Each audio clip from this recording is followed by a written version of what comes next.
关注前程密码，了解全球财经。观众朋友，大家好，我是钱道。前面呢，我曾经做过几期对这个美股的研判啊，我认为啊，美股现在呢正在处在悬崖边上，就有不少这个粉丝朋友问我，说这个钱道老师，你说的这个也不准啊，你越看空美股，这美股是涨得越好，持续上涨。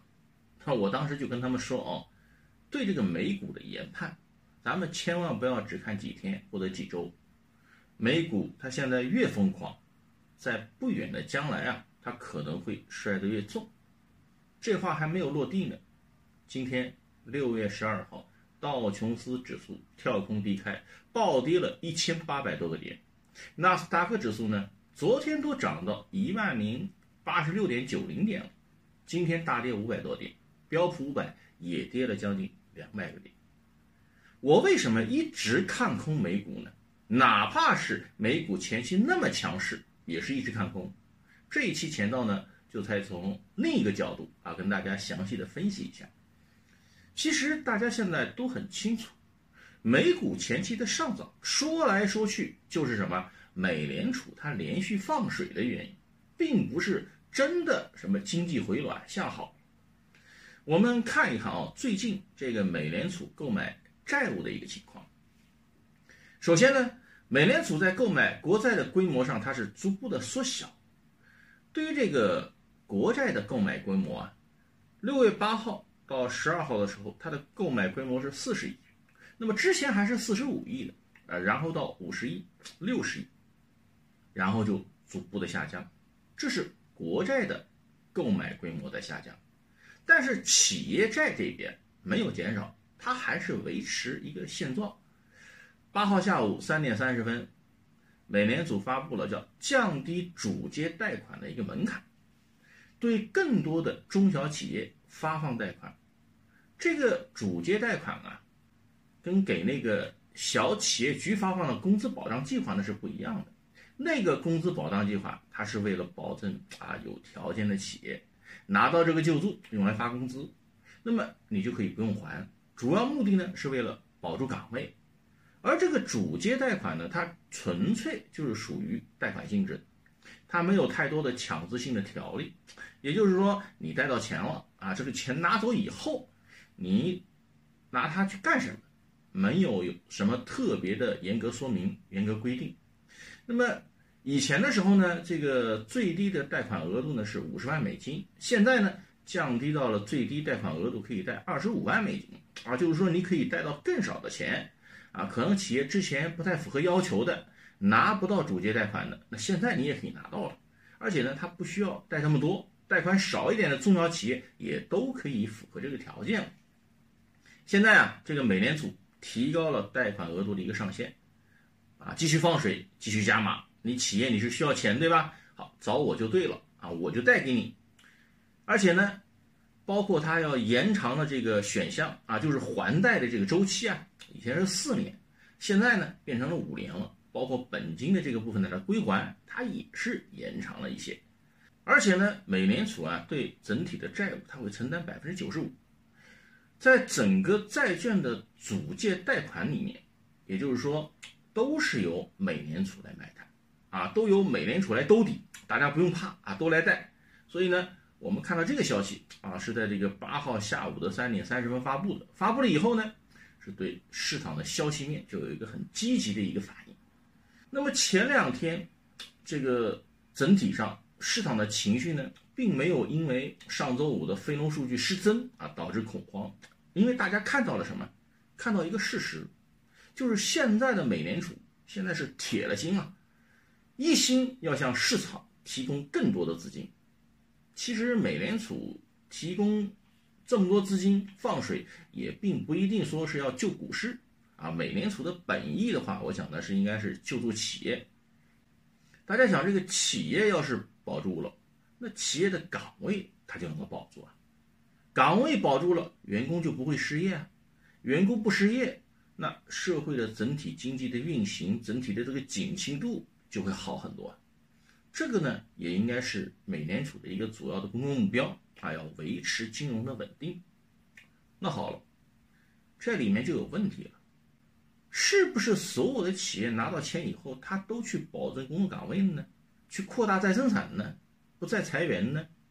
我们不妨看一下啊，在这个阻街贷款最开始，就是美联储声称从包括阻街贷款，包括像市面上购买企业 NBS 债券开始，市场上都发生了什么？这些企业到底在干什么？他们拿到钱以后，他是真的去雇佣员工了，还是去干别的呢？我们看几个事实啊。首先呢，就是说我们看一下这个服务业的巨头 Cisco， 美联储在3月23号的时候，当时宣布购买债券的 ETF， 这个公司呢发债了40亿美金，从市面上发债，发债以后美联储买嘛，美联储兜底，但是呢，这个公司呢，他把这个钱拿回去以后做什么了？他没有扩大再生产，没有招员工，他把钱放到股市里面回购，公开的回购股票。回购股票干什么呢？这就对他公司的股票就有一个比较好的加持作用了。公司回购股票，那它的股价就会相对比较稳定啊，就会有更多的人去买他公司的股票，股价上涨了，那不就可以在市场上赚更多的钱吗？但是几天以后，公司表示裁员1/3，超过2万人。拿到钱以后，没有保证工作岗位哦，裁员2万人，同时承诺什么呢？股东的分红不变，很有意思吧？大家都把这个钱拿到了，反正美联储给我们发钱，员工能不能保住，这个不一定，对吧？反正债券嘛，融的资嘛，从公开市场上融的资嘛，你也没有什么强制要求那我就裁员了。裁员结束以后呢，股东该拿多少钱拿多少钱该拿多少工资拿多少工资。所以呢，这个钱到最后是落到谁的口袋里呢？美联储的想法肯定是好的，但是事实上企业它会按照美联储的想法去做事情吗？人工会保得住吗？这是一家公司哦。我们看一看丰田3月27号也是发债筹了40亿，3天以后呢，宣布继续向股东派息这个对于股东肯定是利好，有钱拿嘛，也是为了托市但是过了8天以后，宣布裁员5000名北美工厂的合同工也就是说拿了钱裁员以后又拿到钱了，又降低支出了。降低的支出从谁身上出呢？从这个裁员呢从这个员工身上出，岗位没了5000个人裁掉了。4月13号的时候CityMark 这个企业也是从市场上发行的这个垃圾债，同样由美联储来购买，拿到了2.5亿的这个钱。同时呢，公司裁掉了17500名小时工。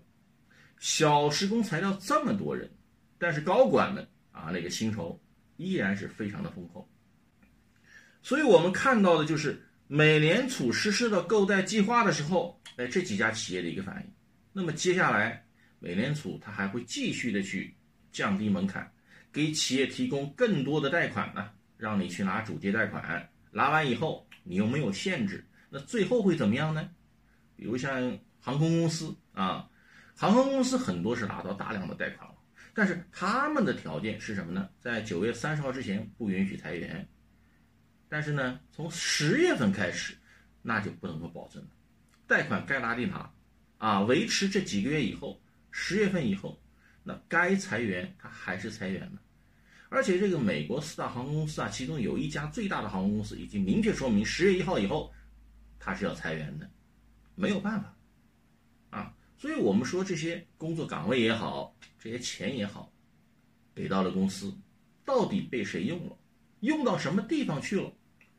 由这个我们就可以看到，股市上涨背后掩盖了美国企业的一个现状。美联储的这些资金，它除了把股市现在托高了，能不能真正的对企业有什么帮助呢？对就业能有多大帮助呢？那么最终这个市场的景气度到底会怎么样呢？这个我们就不知道了。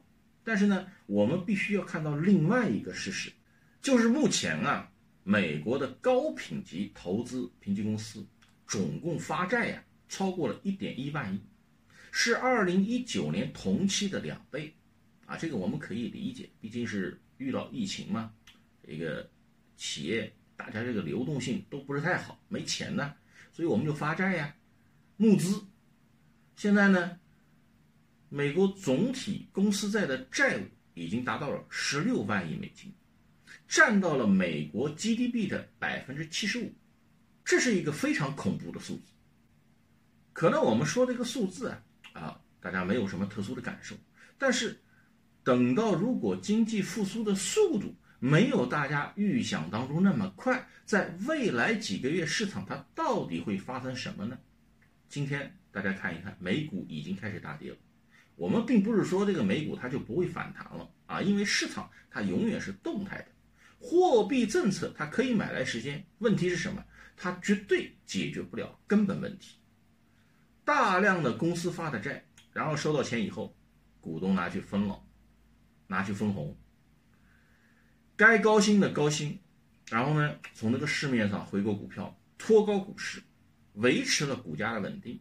但是企业的利润和经营它没有得到明显的改善，只不过是用了很多钱，然后把市场暂时的给拖住了，企业还是经营不善了，利润不增长。那么这个企业它存在的意义在哪里？难道它只是一个贷款工具吗？只是一个空壳子吗？难道说所有的企业，僵尸企业都理所应当的这么活下去吗？我看这个不合理。市场经济里面它不会允许这样的东西存在的，所以这些东西现在我们看到了，未来这些雷这些债务它还是会回到市场上。这么大规模的债被美联储买走了，你觉得它会最终全部烂在手里吗？大量的债务，从 NBS 买的这个债，企业债，这些债买回去以后，现在是有利息收入，但是如果企业出了问题，它未来这些债务你本金偿还的问题，对吧？你还有这个企业，你还要向市场，你会不会转卖出去的问题？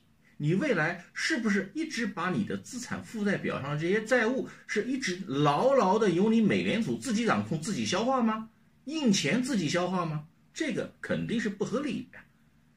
美联储呢，当然它也不是说为了印钱，这种钱印出来以后你把它随便发那是不可能的，它必须要靠投放向市场，通过市场行为进行流通，这些债务必须要消化掉，最终的话呢是要被市场消化掉的。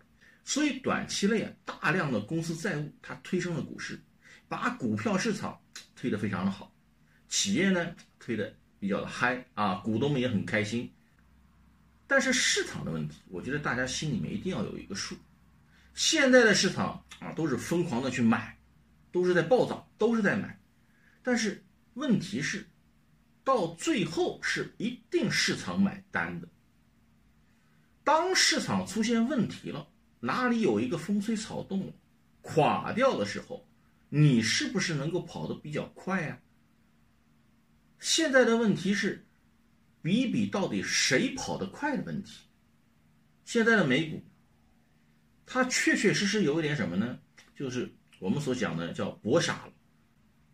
反正大家都去买了以后呢，美联储来买单都认为这个美联储会不断的去买单。买完之后呢，大家都知道这就是一个击鼓传花的游戏，这就是一个大赌场。但是谁都不相信自己是最后接棒的那个人。但我们想象一下，市场会不会最终一定会有接棒的人呢？这个事情是一定会发生的。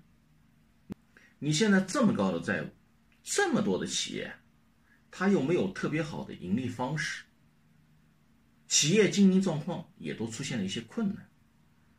未来当企业的复苏的速度没有那么快的时候，我们打个比方，比如说疫情稳定下来以后，复苏比较缓慢的情况下，那么当这些矛盾集中爆发的时候，什么才是压垮市场的最后一根稻草？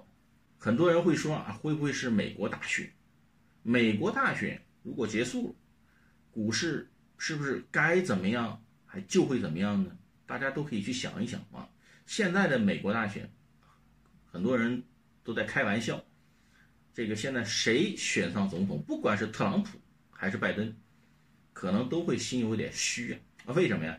因为他要知道啊，你现在选举这半年这个市场的所谓的繁荣，这种虚假繁荣，最后到底谁来买单？不管是谁，谁是下一任的总统，接下来的4年可能都够他受的。因为市场的规则就是什么？你怎么吃进去的，可能到最后就要怎么吐出来。所以大家想一想，在目前如此疯狂的市场行情之下啊，继续暴涨的情况之下，如果大家都失去理智的，不断的去买，不断的去追，那么到最后这个市场未来究竟会怎么样？因为我们看到另外一组数据，就是美国疾控中心这个关于新冠疫情的确诊案例，这2天又达到了一个高峰，29000，将近3万例，非常恐怖的一个数据。我们不知道会不会有2次爆发啊，这个很难说，但是它是极有可能会发生的。就算是不发生的话，你的企业也需要时间去恢复经济。08年金融危机，它是居民借债杠杆的破裂，那么现在呢，很有可能就是企业债的破裂，只不过是换了一个主体。而企业杠杆带动的是股市泡沫的上涨，企业债务危机和股市泡沫当前可以说是美国的2大风险点。我讲那么多，其实就是想告诉大家，美国一旦企业债务崩盘，那么美国的银行和它的股市也很难保得住。这10万亿美元级别的企业债务，这个炸弹可以说是威力无穷的。这才是美国政府和美联储的一个心腹大患。大潮一旦退去了，最后到底谁在裸泳，一目了然。点击关注并转发，签到，不胜感谢。